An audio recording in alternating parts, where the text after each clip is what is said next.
Amen. Merci, on peut se rasseoir. Merci, chorale. Alléluia.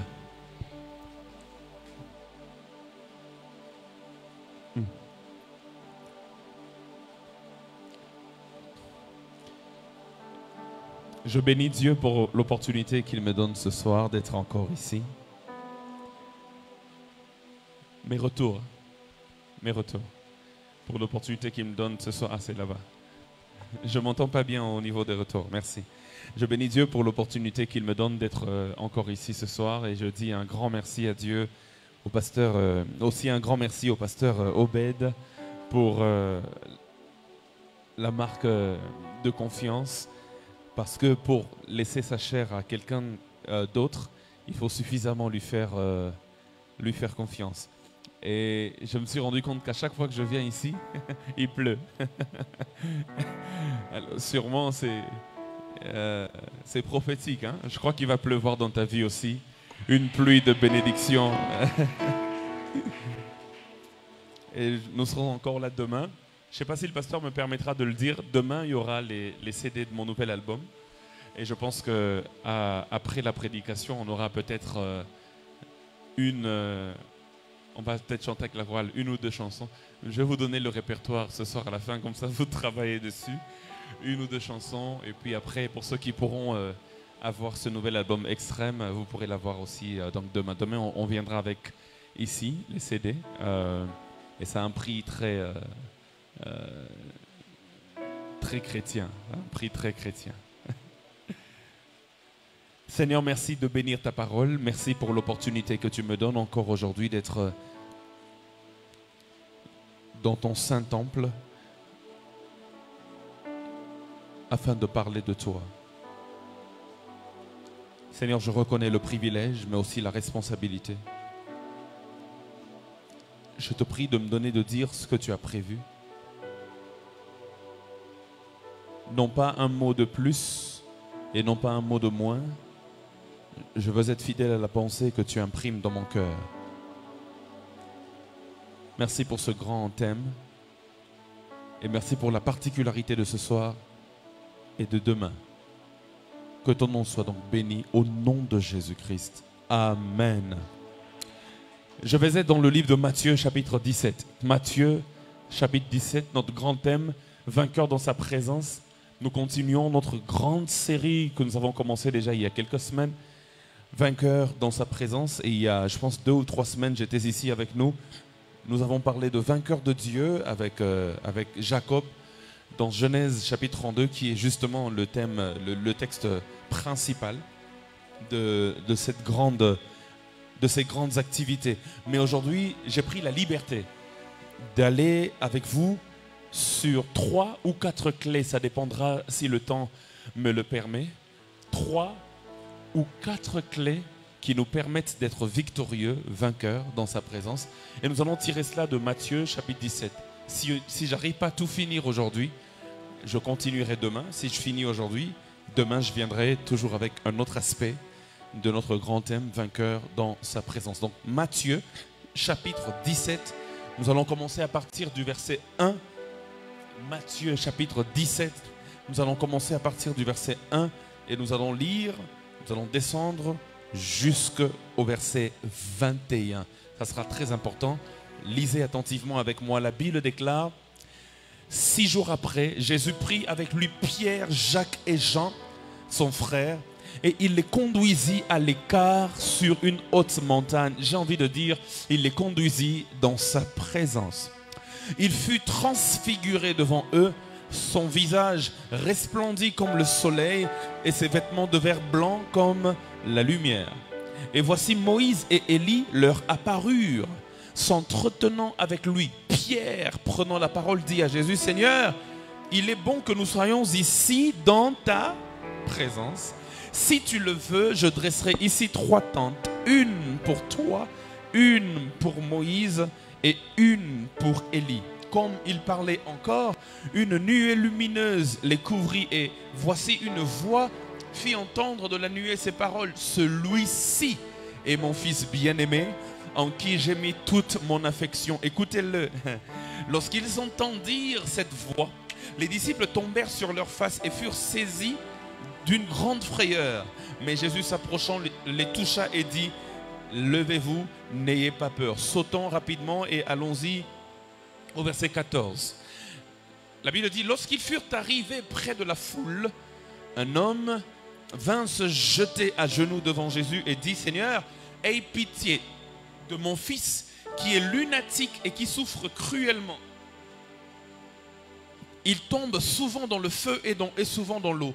Je l'ai amené à tes disciples et ils n'ont pas pu le guérir. Race incrédule et perverse, répondit Jésus. Jusqu'à quand serai-je avec vous? Jusqu'à quand vous supporterai-je? Amenez-le-moi ici.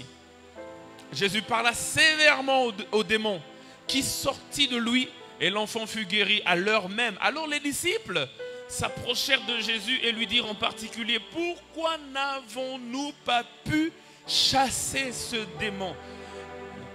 Écoutez bien la réponse de Jésus. Il dit, c'est à cause de votre incrédulité, leur dit Jésus. Je vous le dis en vérité, si vous aviez la foi comme un grain de sénévé, vous diriez à cette montagne, transporte-toi d'ici là,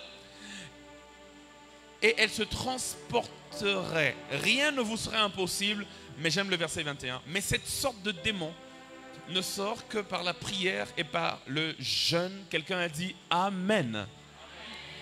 Frères et sœurs, nous avons une histoire qui nous parle de la présence de Dieu et j'ai beaucoup aimé cette histoire.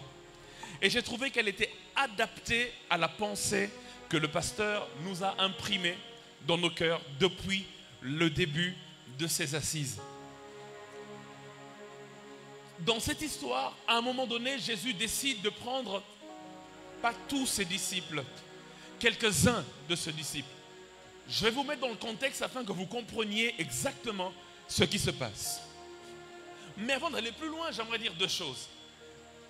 La première des choses que j'aimerais dire, c'est que lorsque tu as la présence de Dieu avec toi, tu n'as pas besoin d'une autre présence. Dieu seul est capable de te suffire.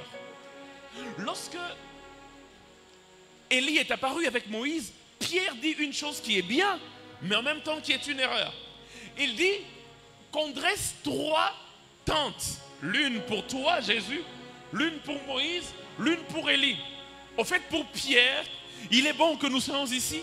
Et maintenant que nous avons vu ta présence glorieuse et manifestée, mais comme il y a quand même Moïse et qu'il y a quand même Élie, il ne faut pas non plus qu'on les oublie. La présence de Jésus, c'est bien, mais il faut aussi que nous ayons ici la présence de Moïse et que nous ayons la présence d'Élie. Alors on ne va pas dresser une seule tente, on va dresser 3 tentes afin que et Moïse et Élie continuent aussi de marcher et d'être avec nous ici sur la montagne sainte. Mais j'aime que Jésus n'a même pas répondu.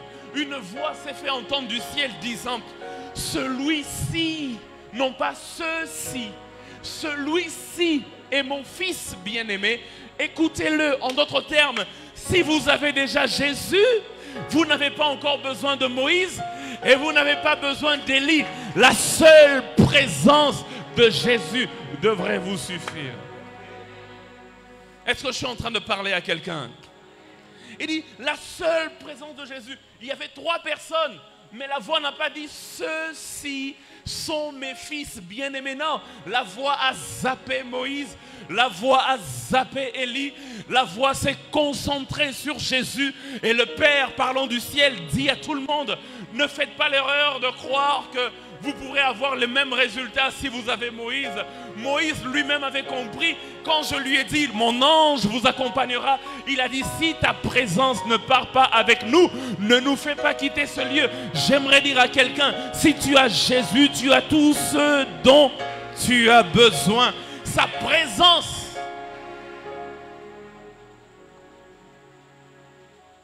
C'est la première des choses.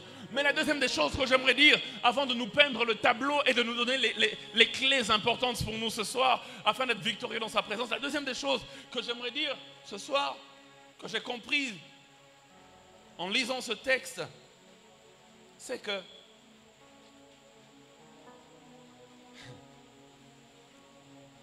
comment se rendre compte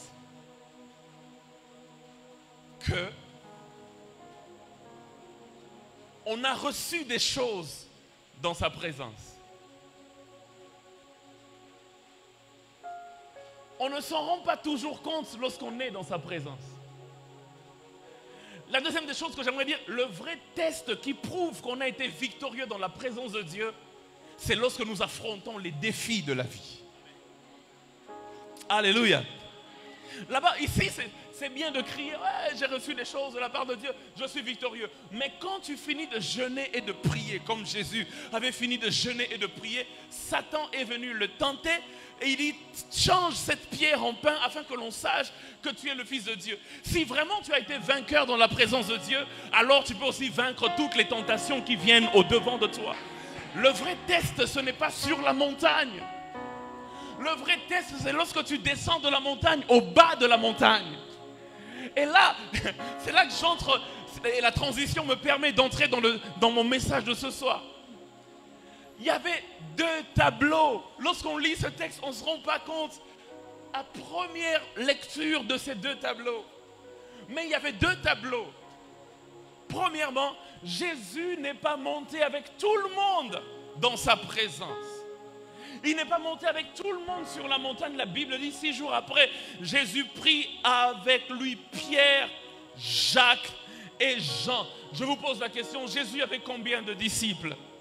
Il avait plusieurs disciples. Il y avait un cercle fermé, restreint de 12, mais au-delà des 12, il y avait encore plusieurs autres qui l'accompagnaient. Mais limitons-nous à 12. Sur les 12 disciples, Jésus prend 3 disciples, avec qui il gravit la montagne et il va sur la montagne. Les autres disciples, que sont-ils en train de faire? Ils sont restés au bas de la montagne, attendant que Jésus, Pierre, Jacques et Jean redescendent de la montagne. Eux, ils sont là en bas, et ils sont en train d'attendre. Eux, ils n'ont pas vécu toute l'expérience que les autres ont vue. Eux, ils n'ont pas vu Moïse. Eux, ils n'ont pas non plus vu Élie. Et ils n'ont pas non plus vu Jésus être transfiguré de telle sorte que son visage brillait comme le soleil. Ils n'ont pas vu toutes ces choses. Eux, ils étaient au bas de la montagne. Et comme je disais, ce n'est pas sur la montagne que forcément on se rend compte qu'on est victorieux. C'est au bas de la montagne qu'il y a des vrais défis. Et c'est là qu'on doit manifester la victoire qu'on a reçue dans sa présence. Beaucoup d'entre nous, nous venons ici, nous sommes équipés par la parole, équipés par la puissance de Dieu, équipés par tout ce qui est dit ici. Mais les vrais défis, c'est lorsque tu rentres chez toi à la maison. Les vrais défis, c'est lorsque tu rentres chez toi à l'université. Le vrai défi, c'est là, dans ton lieu de travail. Le vrai défi, ce n'est pas forcément ici. Le vrai défi, c'est là-bas. C'est là qu'on rencontre des vrais cas et qu'on doit apporter des solutions. C'est là que Dieu veut que l'investissement qu'il a mis en nous puisse se manifester aussi et se libérer dans la vie des autres. Mais eux, ils étaient restés au bas. Et là, un vrai cas est venu vers eux. Là, comme je dis, c'est là qu'il y a les vrais défis. Un père avait son fils lunatique. Il l'emmène vers les disciples. Il n'y avait pas Pierre, ni Jacques, ni Jean. Eux, ils étaient sur la montagne. Il l'emmène vers les autres disciples. Il chasse le démon. Il chasse le démon. Il chasse le démon. Le démon ne part pas. Échec. Ils n'ont pas été vainqueurs. Ils ont échoué. Et quand Jésus descend avec les autres disciples, le même père va vers Jésus pour dire, tes disciples même n'ont pas pu chasser ce démon. Mais de quel disciple il parle? Parle-t-il de Jean? Non, Jean n'était pas là. Parle-t-il de Jacques? Jacques n'était pas là. Parle-t-il de Pierre? Pierre n'était pas là. Quels sont les disciples qui n'ont pas pu chasser le démon? C'est ceux qui étaient restés au bas de la montagne. Ils n'ont même pas pu chasser ce petit démon. Et Jésus se fâche, il dit, race incrédule, jusqu'à quand vous supporterai-je? Et Jésus chasse le démon. Mais j'aime l'attitude des disciples, ils disent, ok, on reconnaît qu'on a échoué, mais dis-nous pourquoi on a échoué. Il dit, à cause, de votre incrédulité. J'aimerais dire à quelqu'un, si tu veux être vainqueur dans sa présence, la première clé, c'est d'avoir la foi. Aussi simple que ça. Il dit, ce qui a fait que vous échouiez devant un cas réel, pratique, La première des choses, c'est que vous étiez incrédules. Mais on a essayé de chasser le démon. Jésus dit non, vous étiez incrédules. Si vous n'avez pas réussi, c'est que vous n'aviez pas cru. Aussi simple que ça. Seigneur, on est venu devant le démon. On a essayé de chasser. Et tu dis qu'on était incrédule. L'incrédule, c'est celui qui fuit le défi. Il ne va même pas essayer, il va aller se cacher. Jésus dit, il ne suffit pas seulement d'essayer. Parce que celui qui croit réussit toujours. Or, si vous avez échoué, c'est que quelque part vous avez été incrédule. C'est Jésus qui le dit. Et quand Jésus dit une chose, c'est que c'est la vérité. Il est race incrédule. Vous avez raté de réussir parce que vous ne croyez pas assez. Et d'ailleurs, il leur dit, si vous avez la foi comme un grain de sénévé, vous direz à cette montagne, ôte-toi de là et jette-toi dans la mer. Et elle vous obéira. En d'autres termes, lorsque je dis que vous êtes incrédule, ça veut dire au fait, en vous, il n'y avait même pas la moindre once de foi.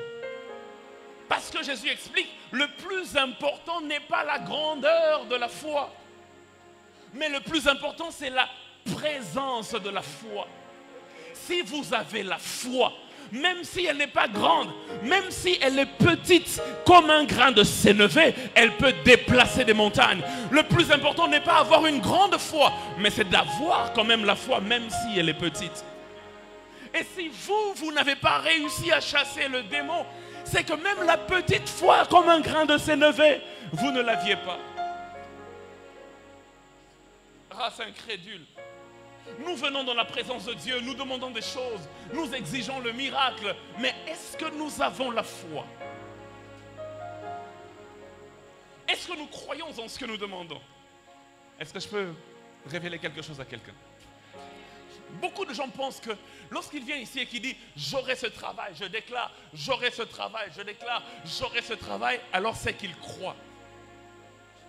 Lorsque Dieu veut voir si tu crois, il ne regarde pas seulement ce qui sort de ta bouche. Parce que la foi, ce n'est pas d'abord ce que tu dis. La foi, c'est d'abord la pensée qui domine ton esprit. Beaucoup de gens disent « je crois ». Mais alors qu'au-dedans d'eux, ils se disent « est-ce que vraiment est Simba ?» Là, il ne le sort pas de sa bouche, mais il le pense dans son esprit. Et quand Dieu regarde qu'il y a un décalage entre ta déclaration de la bouche et la pensée qui occupe ton cœur, Dieu ne peut pas agir parce qu'il n'y a pas concordance. La foi, c'est la pensée dominante. Alléluia. Alléluia. C'est pourquoi il est écrit, la femme sage pense à un champ et elle l'acquiert. Elle ne prie même pas pour un champ. Elle ne déclare même pas qu'elle aura un champ. Elle pense à un champ et elle l'acquiert. La première des clés pour être vainqueur dans la présence de Dieu et même au-delà, dans les vrais défis de la vie, c'est de croire. Regarde ton voisin, demande-lui, est-ce que tu crois?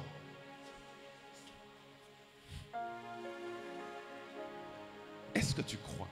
Et ce père, lorsqu'il est venu vers Jésus, il dit à Jésus, Seigneur, si tu peux,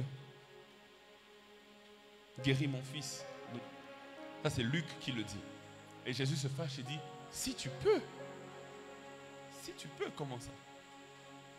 Et puis Jésus lui dit, tout est possible à celui qui croit. La foi n'envisage pas une possibilité d'échec. La vraie foi n'envisage pas l'échec comme une possibilité. Quand tu viens me dire si tu peux, tu es en train de travailler en termes de probabilité. Tu es en train de me dire indirectement, ça peut marcher, tout comme ça ne peut pas marcher. Mais Jésus dit, si tu peux, pourquoi tu doutes? À chaque fois que tu envisages une possibilité que ça ne peut pas marcher, c'est que tu n'as pas cru suffisamment que ça peut marcher. Parce que celui qui croit suffisamment que ça peut marcher n'envisage même pas que ça va échouer. Si tu peux. Tout est possible à celui qui croit. Un jour, je suivais un prédicateur qui disait, il y a deux personnes, deux races de personnes pour qui tout est possible. Un, c'est Dieu, parce que rien n'est impossible à Dieu. Amen. Hein? Il dit, et deux, c'est celui qui croit. Quand tu crois, tu fonctionnes comme le divin. Il n'y a rien d'impossible à celui qui croit. C'est la Bible qui le dit. C'est pourquoi Jésus pouvait dire à ses disciples, lorsqu'il a maudit le figuier et qu'il est passé, qu'il est revenu, ils ont vu le figuier était maudit. Ils se demandent, ah mais Seigneur, regarde le figuier que tu avais maudit est devenu sec. Jésus leur dit, ayez la foi de Dieu. Ayez la foi de Dieu. Au-delà des grandes déclarations dans des moments de prière et de retraite, il dit, ayez la foi de Dieu. La foi de Dieu, c'est différent de la foi des hommes. La foi des hommes regarde à certaines possibilités pour dire, tel que je vois ça, ça peut marcher. Non, mais la foi de Dieu, même quand il y a le néant, elle emmène à l'existence des choses qui n'existent pas. Ayez la foi de Dieu. Est-ce que je parle à quelqu'un? La deuxième des choses que Jésus dit, après les avoir grondés, il dit, race incrédule.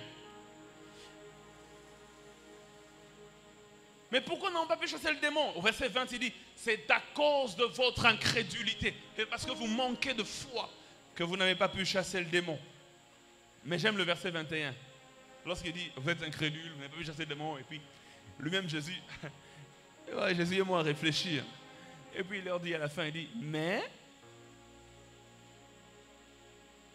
cette sorte de démons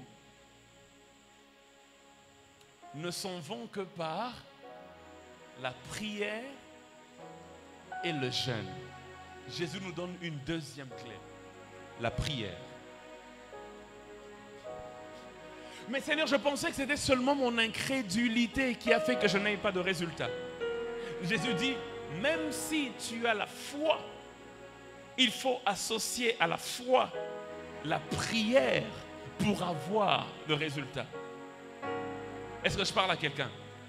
C'est pourquoi il est écrit, tout ce que vous demanderez en priant, la prière, croyez la foi que vous l'avez reçu et vous le verrez s'accomplir. S'il y a un élément sans l'autre, tu ne verras rien.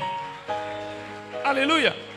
Il dit tout ce que vous... Il pouvait juste dire, tout ce que vous voulez voir, croyez que vous l'aurez et vous l'aurez.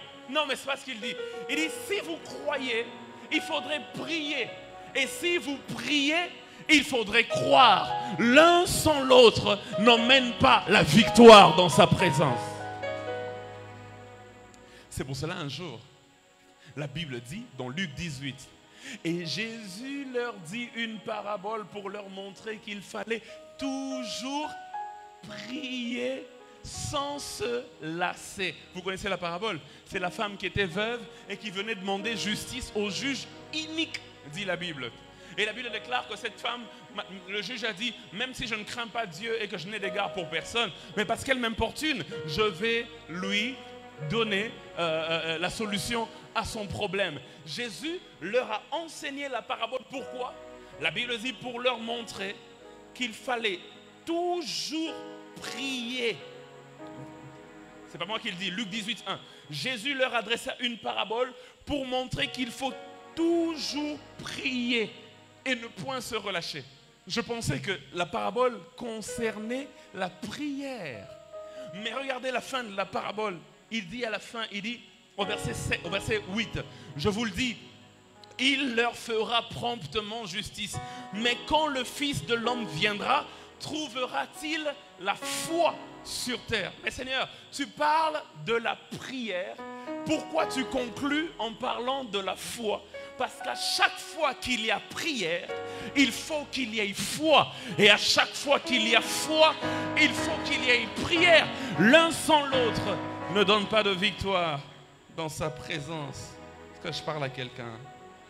Donne-moi un bon amen. Il dit, voici la deuxième clé pour être victorieux dans sa présence. Au-delà de la foi, il faut savoir qu'il y a un niveau de défi qui demande la prière. Cette race de démons ne sortent que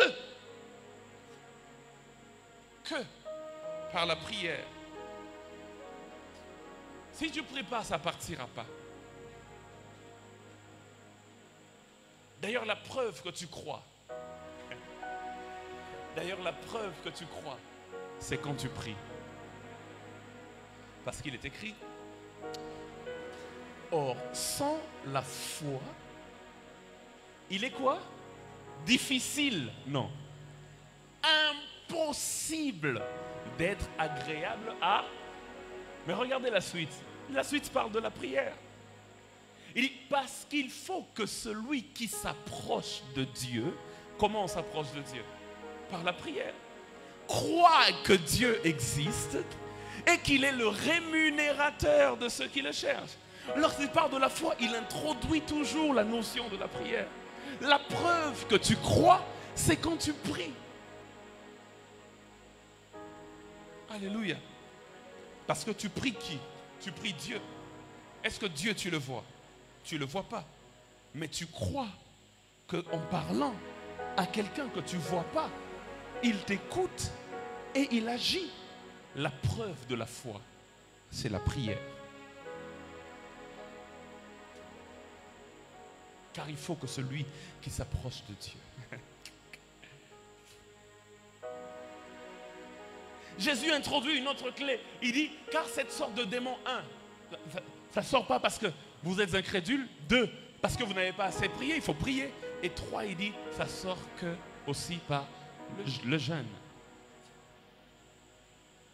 Je ne vais pas beaucoup insister sur le jeûne. Je sais que beaucoup d'entre nous, nous sommes dans un programme de jeûne et prière. Vous mangez peut-être que le soir. La dernière fois que j'étais ici, le pasteur parlait d'un quart de pain, quelque chose comme ça, je ne sais plus, qu'il fallait manger seulement. Je ne sais pas si beaucoup ont respecté ça. Mais j'aimerais le dire comme le pasteur Ken le dit. Mais ton problème, c'est que au lieu mingi, situation ne peut pas changer. Si quand on peut au lieu. Par le jeûne. Par le jeûne. Le jeûne, ce n'est pas une formule magique. Ce n'est pas parce que tu jeûnes que tu reçois la réponse. Parce qu'on vient de le dire, il faut la prière et il faut la foi. Mais les bienfaits du jeûne, c'est que ça te met dans les dispositions idéales pour capter la pensée de Dieu et pour aller sur le chemin qu'il veut pour toi. Les fois où j'ai été embrouillé, confus, mais quand je suis entré dans le jeûne, tout est devenu clair. Parce que ça tue la chair et ça t'ouvre à l'esprit. Mais pasteur, quand je lisais, la plus grande clé qui m'a été donnée, c'est celle que je vais dire maintenant. C'est pourquoi j'ai aimé ce thème, vainqueur dans sa présence. Il y a une clé qui n'est pas dite explicitement. Jésus a parlé de l'incrédulité. Donc il faut avoir la foi, il faut être un homme de prière, il faut être une femme qui aime jeûner. Mais il y a une autre clé qui nous donne la victoire. Je suis sûr que certains d'entre vous qui m'écoutent maintenant commencent déjà à s'imaginer c'est quoi cette clé. Parce que c'est là dans le texte. C'est là dans le texte. Certains avaient échoué. Ils n'ont pas pu chasser les démons. Mais comme je l'ai dit, ce n'est pas tous les disciples qui avaient échoué. Parce que 3 d'entre eux n'étaient pas là quand le cas est venu. Ils étaient sur la montagne. J'aimerais dire à quelqu'un, une autre clé incontournable de la victoire dans ce monde, c'est d'être présent dans la présence de Dieu.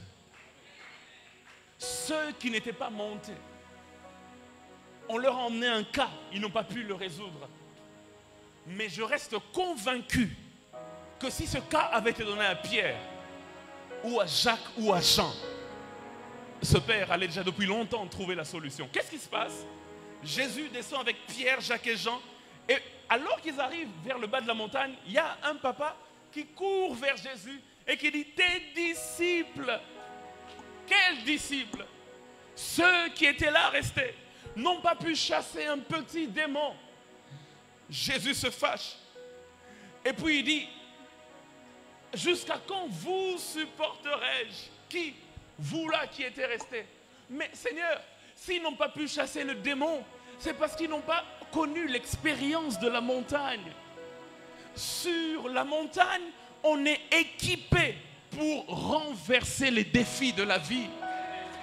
Lorsqu'on est dans la présence de Dieu, on est équipé pour affronter. L'autre fois, je vous ai parlé de Jacob et d'Ésaü. Il avait peur d'Ésaü.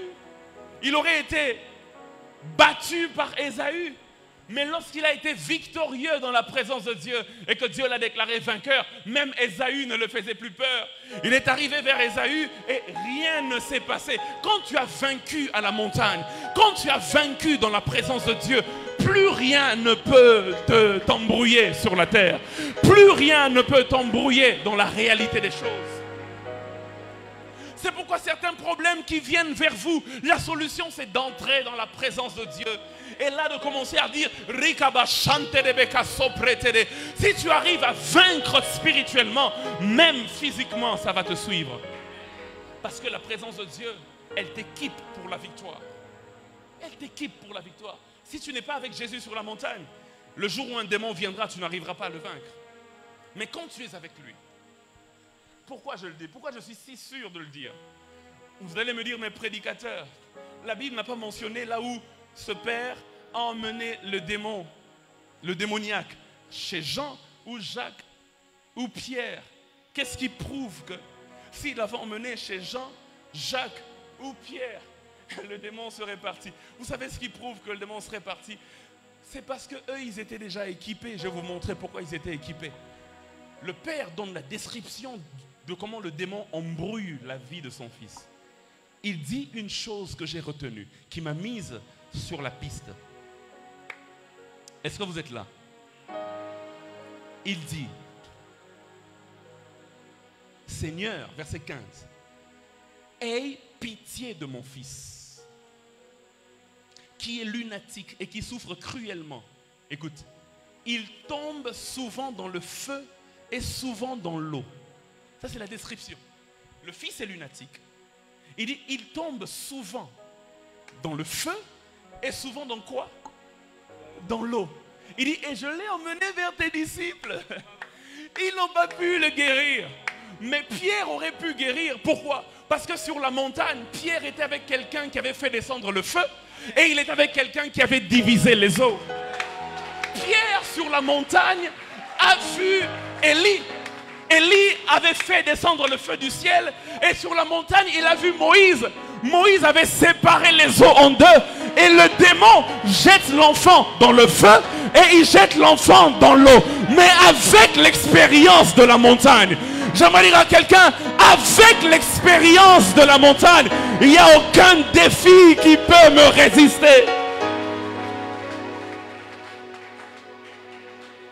Si je peux le dire autrement, c'est que sur la montagne, Pierre a reçu l'onction d'Élie et il a reçu l'onction de Moïse. Et donc un démon qui joue avec le feu, un démon qui joue avec l'eau, ah, c'est un petit joueur. C'est un petit joueur. Et vous savez pourquoi l'expérience de la montagne de Pierre était vraiment une expérience fabuleuse? Parce que ce père dit, souvent il le jette dans le feu. Et souvent, il le jette dans l'eau. Vous savez pourquoi il le jette dans le feu et dans l'eau? Mais c'est pour le tuer. Il le jette dans le feu, il le jette dans l'eau pour emmener la mort. Mais Pierre sur la montagne avait quelqu'un qui avait vaincu le feu. Il y avait quelqu'un qui avait vaincu les eaux. Et il avait quelqu'un qui allait vaincre la mort. C'est-à-dire que Pierre a été suffisamment équipé. Lorsque tu n'as pas raté le rendez-vous de la montagne, il n'y a rien qui peut t'effrayer. Beaucoup d'entre nous, nous ne vivons pas ces choses parce que dans sa présence, on n'est pas là. Reste dans la présence de Dieu quand tout va bien, même quand tout va mal. Sois dans la présence de Dieu et tu seras équipé pour les défis qui arrivent. Quand tu descendras, il n'y a plus rien qui va t'intimider. Je dis, il n'y a plus rien qui va t'intimider.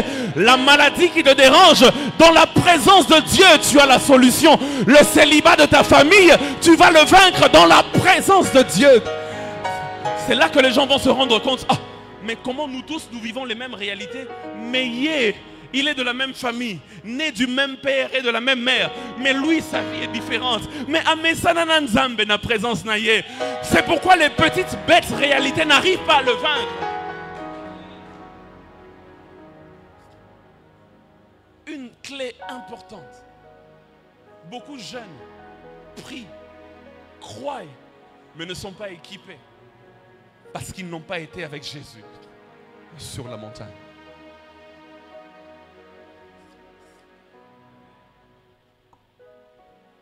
Parce qu'ils n'ont pas été avec Jésus sur la montagne. Beaucoup d'échecs qui arrivent dans ta vie, c'est parce que tu n'aimes pas la présence de Dieu. L'un des meilleurs conseils qu'on m'a donné un jour,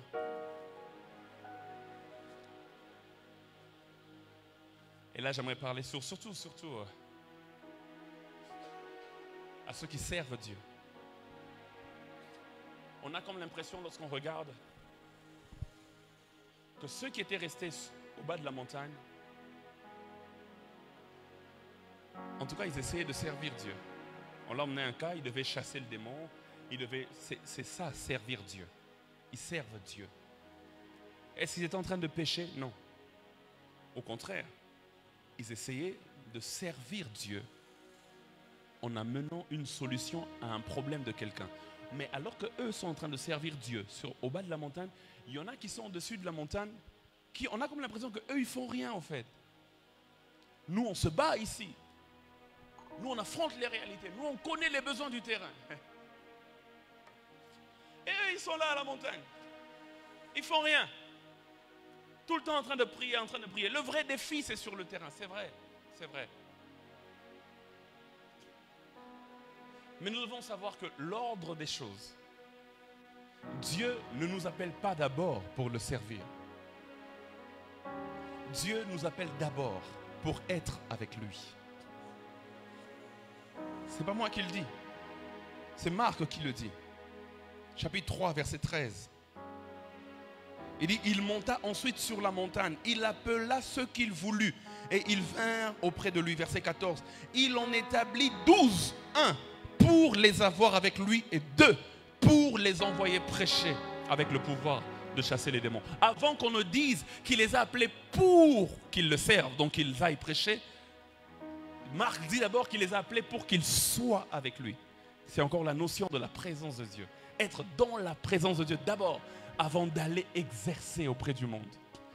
Nous avons peu de résultats parce que nous ne sommes pas là dans la présence de Dieu.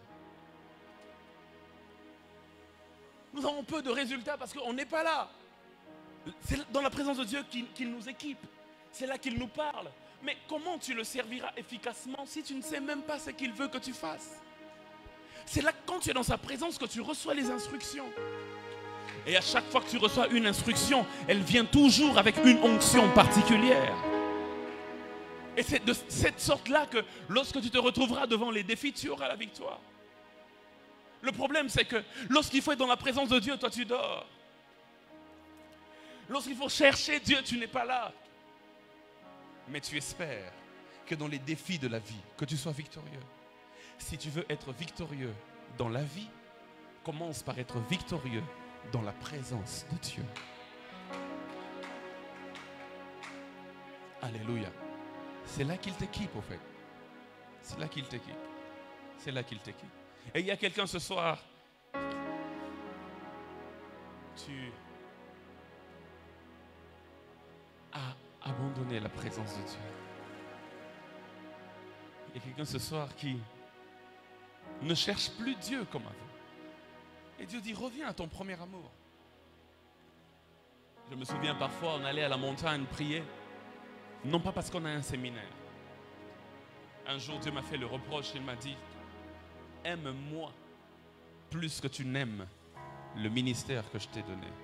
J'ai dit, Seigneur, qu'est-ce que ça veut dire? Qu'est-ce que j'ai fait de mal? Il dit, c'est bien, tu me sers. Tu es invité un peu à gauche, à droite pour me servir. Tu fais des choses. Les âmes sont bénies. Beaucoup d'âmes sont sauvées. D'autres personnes comprennent bien les choses. Mais quand je te cherche dans ma présence, tu n'es pas là. Je te trouve toujours dans les champs, en train de travailler.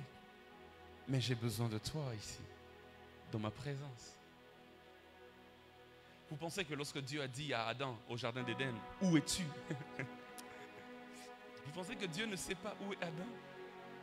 Franchement, entre nous, Dieu ne sait pas où est Adam? Dieu sait où tu es. Aujourd'hui, là même. Même là où tu étais il y a 1 heure, il y a 2 heures, il y a 3 heures, Dieu le sait. Mais quand il dit où es-tu, c'est pas qu'il a perdu la localisation géographique d'Adam, mais c'est au fait que dans sa présence, il n'était plus là. Il est quelque part dans le jardin. Mais pourquoi je ne te retrouve plus dans ma présence? Ce n'était pas une question où Dieu voulait savoir où il se plaçait géographiquement, mais c'est une question où Dieu voulait dire, j'ai besoin de toi dans ma présence, mais tu n'es plus. Qu'est-ce qui s'est passé au fait? Où es-tu passé? Et demain, je nous parlerai peut-être des choses qui empêchent la présence de Dieu de se manifester en nous et au travers de nous. Mais aujourd'hui, j'aimerais m'arrêter là pour dire à quelqu'un, dans la présence de Dieu, tu es équipé pour les défis qu'il y a demain. L'échec s'attache à ceux qui ont raté le rendez-vous de la montagne. Mais nous qui étions sur la montagne, on a vu Moïse. Nous qui étions sur la montagne, on a vu Élie. Ce n'est pas un petit démon qui jette un enfant dans le feu et dans l'eau qui va nous faire peur, parce que nous avons été équipés. Et aujourd'hui, j'aimerais qu'on prie dans 2 directions alors qu'on se lève déjà. Est-ce qu'on peut acclamer la parole de Dieu?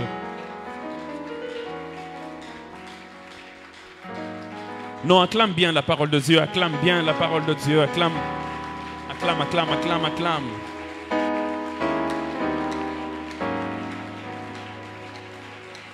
Gloire à Jésus. Écoute-moi très bien, on va faire 2 choses très rapidement. Il me reste, je crois, encore 10 minutes. La première direction de la prière de ce soir.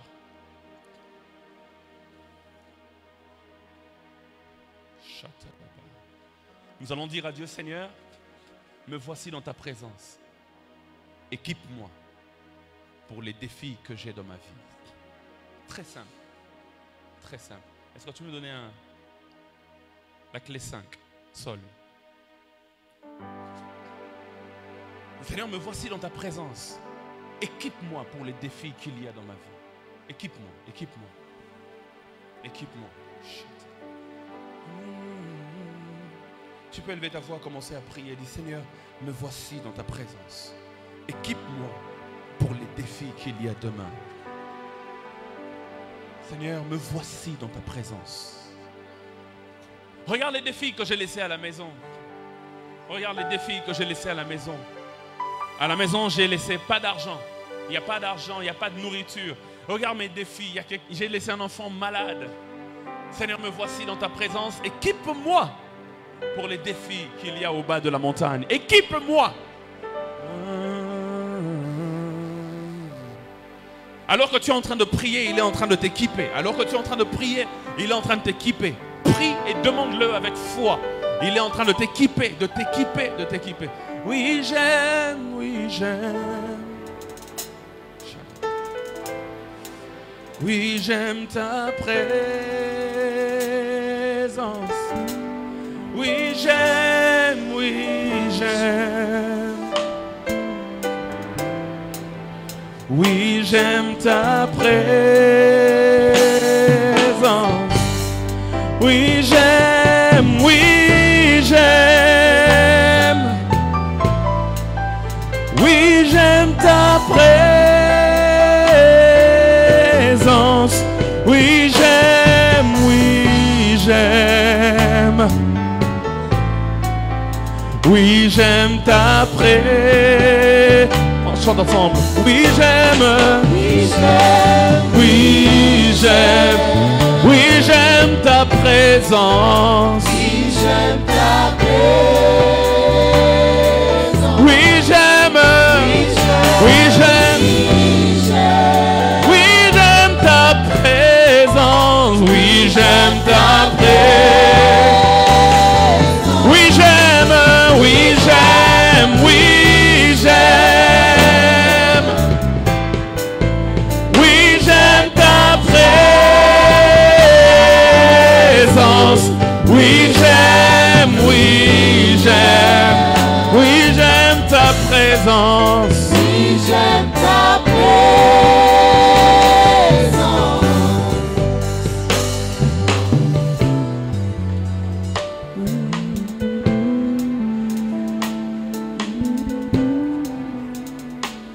Esala kangai netili bomae Soki Yesu nanga akitiawa naebaka te napesa ye nini nyonso nazali eza se Yesu anzima ngambo ya bomoi na ngai anzima ngambo ya mikumba na ngai anzima ngambo ya bitumba na ngai bolingwa boye namona teo bamisusu bamatati na bangomba babelela ye ayoka bango teo ngana tomboli kaka maboko apamba akitimbangu ayoka losambo Yesu azali awa Yesu azali awa Yesu azali awa Yesu azali awa Yesu nanga azali awa oh azali awa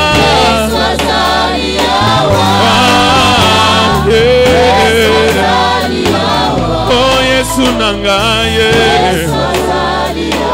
oh nangambo Ejipito molili nangambo Israela polebimie bisika swaza banaka présence na ye pole na yo sanduku mibeko ekei wapi ekeko pambola Obed-Edome bisika swaze bungana kateo présence na ye chante avec nous Yesu azali awa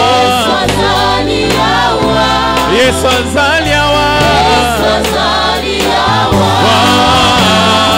Yesu azali awa Yesu azali awa soki yoteme na kufa na ngai soki yoteme na sila na ngai yombe nyonso ya motuya na ngai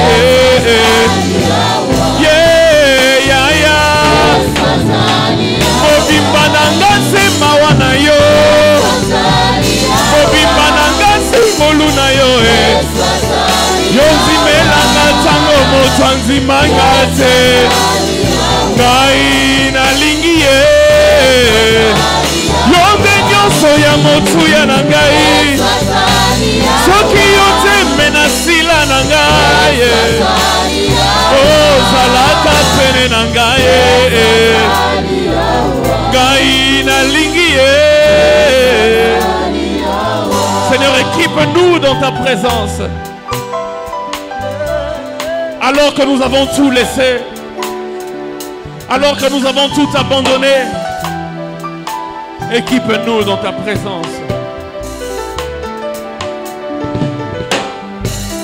La deuxième direction de la prière ce soir. Je suis convaincu que le Seigneur t'a équipé ce soir.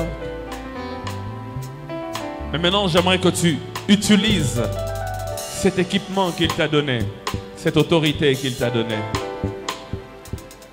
Il y a des défis par lesquels tu passes. Des situations parfois difficiles. Je suis sûr que chacun de nous, en venant ici, a un sujet particulier qui le tient à cœur. Ce père, pour lui, c'était la guérison de son fils qui était tourmenté par un démon. Je ne sais pas ce qu'une femme est venue demander à Dieu. Je ne sais pas ce qu'une maman est venue demander. Je ne sais pas ce qu'un papa est venu demander. Je ne sais pas ce qu'un jeune homme est venu demander aujourd'hui. Mais il y a des défis. Mais alors que tu as été équipé, j'aimerais que tu prennes autorité dans 2-3 minutes seulement. Prends autorité afin de dire, en vertu de l'autorité qui m'a été donnée, j'ai reçu le pouvoir de marcher sur le serpent, de marcher sur le scorpion et sur toute la puissance de l'ennemi. Il y a des moments où il faut demander, mais il y a d'autres moments où il faut commander. Et j'aimerais ce soir que là où tu es, tu te lèves et regarde le défi qu'il y a devant toi et déclare la victoire en vertu de l'autorité qui t'a été donnée. Élève ta voix, commence à prier, commence à taper des mains et à déclarer la victoire. Commence à taper des mains et à déclarer la victoire. Commence à taper les mains et à déclarer l'autorité de Jésus sur cette affaire. La victoire par le sang de Jésus. La victoire par le sang de Jésus. La victoire par rapport à tes affaires, par rapport à tes études, par rapport à ta santé, par rapport à ton ministère, par rapport à ton mariage, par rapport à ta famille, par rapport à tes enfants.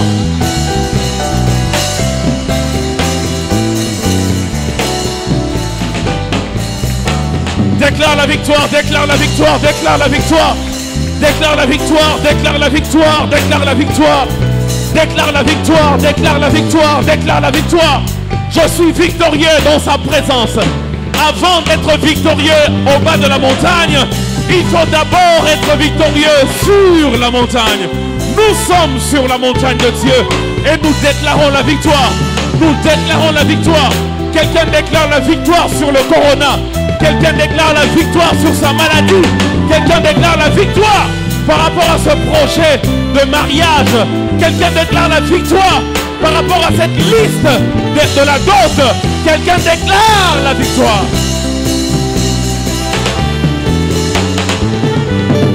Tu déclares la victoire, tu déclares la victoire. Continue de prier, ne te fatigue pas. La Bible déclare, Jésus leur enseigna une parabole pour leur montrer qu'il fallait toujours prier sans se fatiguer, sans se fatiguer, sans se fatiguer, sans se fatiguer. Déclare la victoire, déclare la victoire, déclare la victoire, déclare la victoire, déclare la victoire.